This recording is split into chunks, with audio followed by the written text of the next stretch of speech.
Christus nga kong I thuzui nula pa ulenaute tune simlung dam na lai siang tho mate alian nga aneu somle thumpan somle gukna sunga topa jisu na anung zui pi te ete pen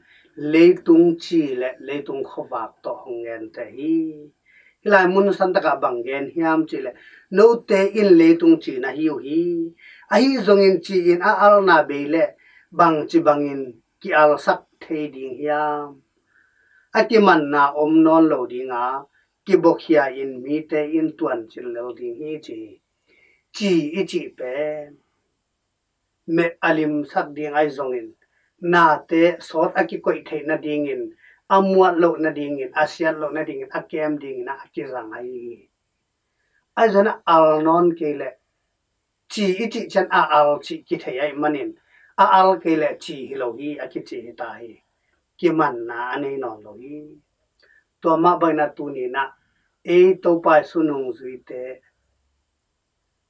igam tat na tung ton in mi te nong endinga mi te thu man thu tak alam lak ding pasian thu to amakai ding mi chimo te ahu ding ki it na alak kheding te hi manin e te igam tat na te tu ni ikisit tel ding to pai sunong de hi tu ni tun lai takina ikol gam sung ma gale sa vai hetale nan na hang hetale aliam abai nek ding don ding anei lo michimo tampi om hi te kwa ten hu hiam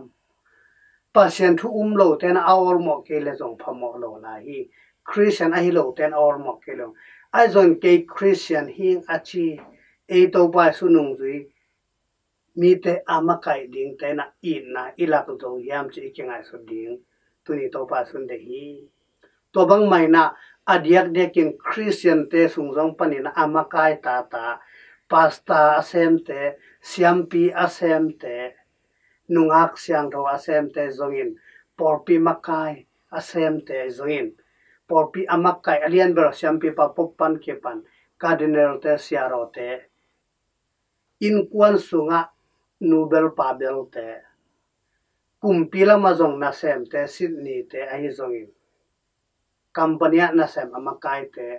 tuni to pa suina igam ta na ngeli ete ina mi te amakai ding ahoi lo te lam ahi ding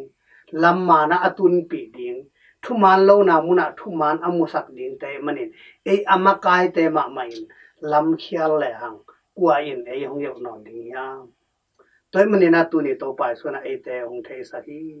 no te in leitung chi le khowang na hiu hi chi ete ina chi bangin yaw hiam khowak bangin itang hiam mi te phwa I musak hiam in kwan sunga nobel pabelina lam khial le ata te bang chi makai ding hiam toy manina tu ni ete I om na muna I pan mun chat ki sitel ni chi le khowak ka hi hiam to pa ji suina no te ina tua nasep ding te nasep kala bangin kimang non ding chi toy manina tu ni to pa sun ete khachat ikisit tel ding inong de hi kapor pe sunga kin bang pan mun len ka hi hiam kana sep na sunga san pia na sem hoi ka hi hiam kagam sunga gam makai hoi ka hi hiam gen te na gal kap te na gam mi te pen gal panina adal ding la waina pan adal ding te hi ai zona amau te na ami pi te adal ding te kap mok le tuang khal kap pen bangin kimang non ding hiam nu le pa te na ata te lam mana hil ding lam a khel le lam man a hil ding te hi ai zon nu le pa ma mai na lam man zui ke le bang chi ding apa in nek le don avale na azang khale kwan thu yel ding ata in thu yel ki ring yam toy mani na tu ni na ete idin mun to pai suna ikisit tel ding en hong de ha ke bang muna om kha hi yam chi bangin ka al yam khowak bangin ka tang yam kagam tat na te ka ki khel ke le chi le khowak bangin kanun ta ke le ka christian nun tang na mi te twa bang chila ning ka hi yam chi ngai sunina api ching christian nun tang na a nun tang no min inun tang lo nang chi le khowak bangina aki zang thei มีแต่อลัมลักไทยจอนางอินหานจำนี่ตัวบางไอจอนางอิเบียกตัวปาปัสยานินเอเมมัลขัดเข็มจะตัวทพังปตาแหนนักพิทักลุงดำฮี